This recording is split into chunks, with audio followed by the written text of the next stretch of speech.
Imagine two neighbors who haven't spoken in years because of constant arguments, misunderstandings, and public shouting matches. Suddenly, one of them moves out, and a calmer, more mature person moves in. That's exactly what just happened between India and Canada, and the new neighbor's name is Mark Carney.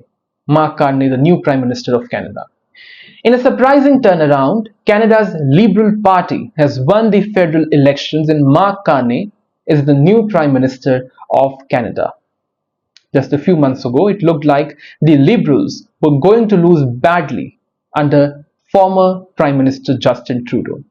But Carney's calm persona, his economic credentials, and perhaps a growing fear of a Trump-led America helped the Liberals, the Liberal Party, to bounce back and win this election. The party is currently leading in 167 seats, just a few short of majority mark in the 343-member House of Commons. Meanwhile, Conservative leader Pierre Poilievre has admitted his defeat. But here is the big question. What does Mark Carney's win mean for our country, India? You see, under Justin Trudeau, India-Canada ties were at their lowest. Trudeau openly supported the farmers' protests, tolerated Khalistani separatists on Canadian soil, and even accused India, its ally, of being involved in the killing of Hardeep Singh Nijjar. India understandably was furious.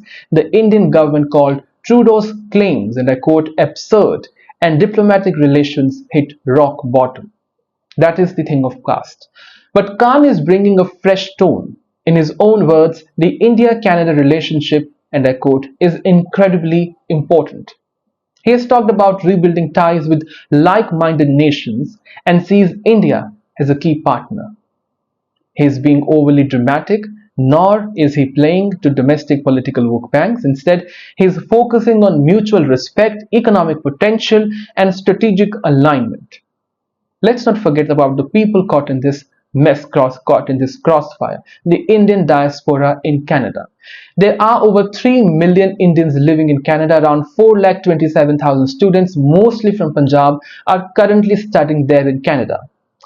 These students alone contribute over 8 billion US dollars to Canadian economy every single year. That's 68,000 crores in Indian rupees.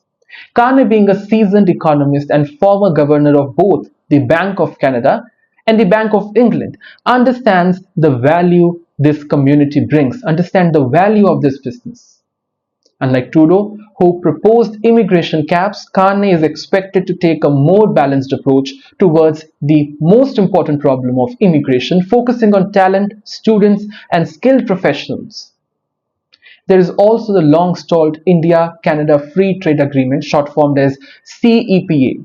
Talks began as far back as 2008, but Justin Trudeau's allegations in 2023 froze progress.